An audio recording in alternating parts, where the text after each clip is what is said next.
We are hearing from some banks that are having trouble in terms of at least dealing with all the applications coming at them. And I'm also hearing from some professionals and accountants that there is some confusion in terms of calculating the average monthly payroll costs, for example. What can you tell us in terms of how it's being administered and what changes need to be made to make it move even faster? Well, look, it's a monumental undertaking, and I think we have to give Secretary Mnuchin and SBA a lot of credit. This thing's not easy. I just came as of 9:30 this morning, David. Their commitments for $38 billion worth of loans. The loans, 130,000 loans themselves, 2,400 lenders. So that's a terrific start, okay? Make that point. On some of the details, I'm not involved in the day-to-day workings. Treasury will probably be able to fill you in. I'm not sure I heard your last point, but maybe you can repeat it. If I can help, I will. But again, it got off to a terrific start, $38 billion as of this morning. That's a big number. Yeah, no, it is. My question was specific to what I've been hearing from some professionals, accountants, for example, that are having some difficulty calculating average monthly payroll costs. Apparently, there are also some lack of concrete answers in terms of some of the rules that have been issued. Again, I know this is more Treasury's area, Larry, than yours. I don't know if you have anything to share in terms of whether they're going to be able to provide more specifics at SBA for those who are applying. Well, look, no question they will. I mean, the glitches will get worked. It's a monumental undertaking.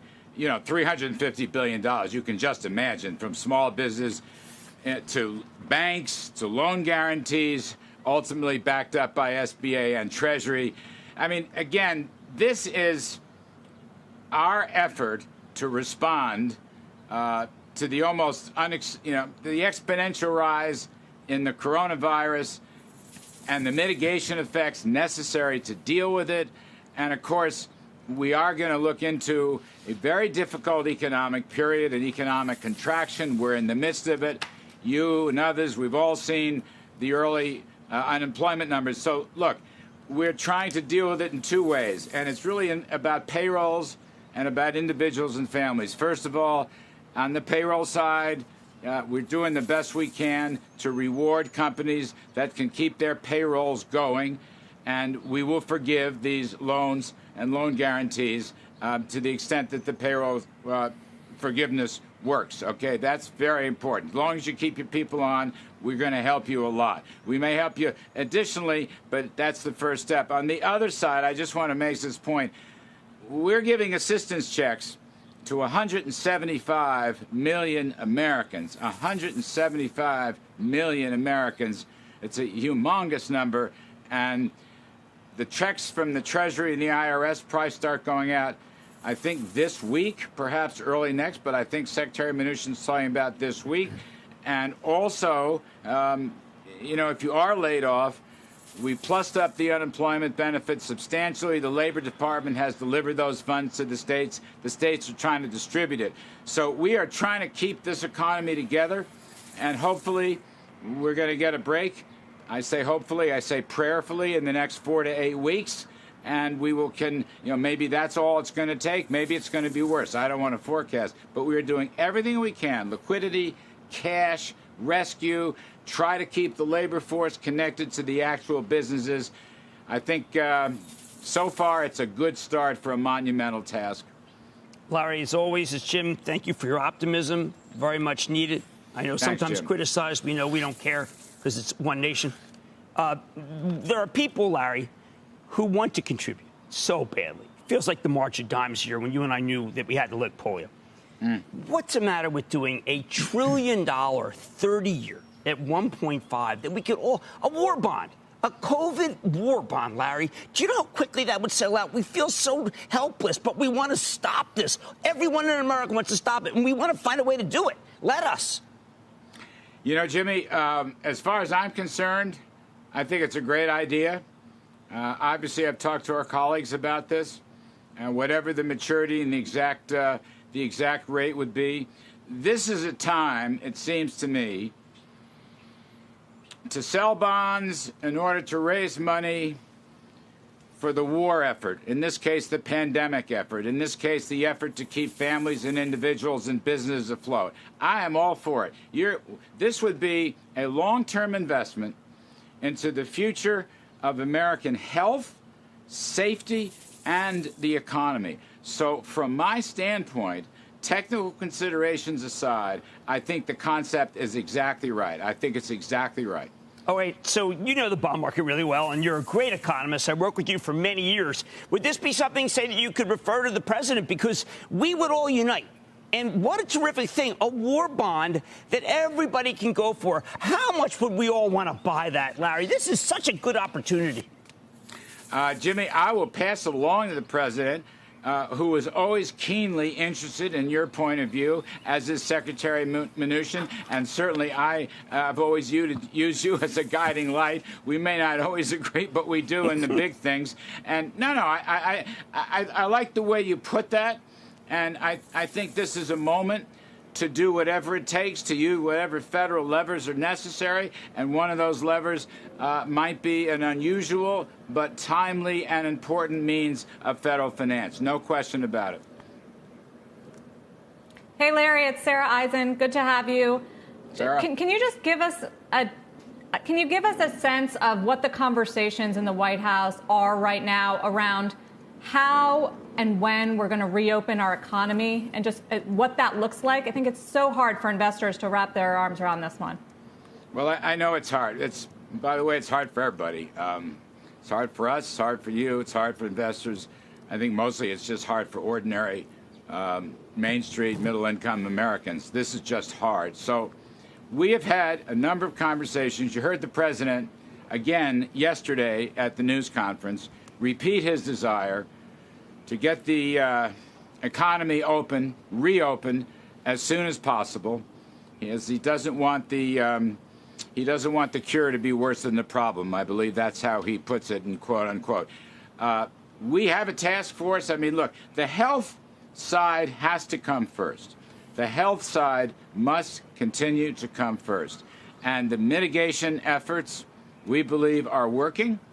I saw Bill Gates on TV yesterday suggesting, maybe some stability by the end of this month. Let us hope and pray that's even possible. We are looking at not only at the health side and including all the necessary protocols and the best practices. We're looking at the economic side, how we can work hand in hand with the health people, maybe to gradually reopen the economy, open chunks of the economy, stay away from the worst hot zones. There's a lot of scenarios here, and I don't want to get it. It's not my area of expertise, but we are looking at that. Right now, though, our absolute top priority, Sarah, is to execute phase 3. Again, you're talking about 175 million Americans going to get about $600 billion worth of assistance, plus another $350 billion for the small businesses, $150 billion for the states, $100 billion for the hospitals, and as you know, and others, because of the Treasury's stabilization fund, the exchange stabilization fund, I just think of it as an emergency fund. That $500 billion piece allows the Federal Reserve to lever up maybe something like 10 to 1 to provide a lot of assistance to all parts of the economy, stabilize the financial markets, add the necessary liquidity, add the necessary cash. I don't think the Fed is finished. They've done a great job through 13.3. My guess is they're not finished with their efforts, too, including a Main Street lending facility. So we are trying to pull all this together, the health side, the economic side, I'll call it the financial stabilization side. If we as Americans, all of us as Americans, if we can work together, move through this, succeed with the execution of this enormous rescue plan. By the way, it's about a third of GDP, $6.2 trillion all in. If we can do that, then we can look forward, hopefully, prayerfully, to some flattening of that curve that everybody talks about, and maybe we'll be pleasantly surprised. Larry, it's David again. There are those, though, who say you're going to have to do even more. Phase 3 is great. The CARES Act, obviously, very important. But there is a part of the economy here, and here I'm talking about businesses that have more than 500 employees, but are not investment grade.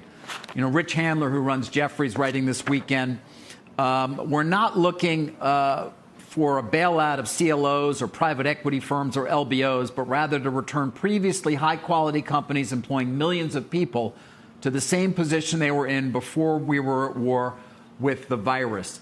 Is there a talk about another plan, phase 4 perhaps, that would deal with that part of the economy, such an important one, not investment grade, but has more than 500 employees? Well, I agree. And it's something that's come up, people calling us and emailing us and so forth. I know Secretary Mnuchin is looking very carefully at that.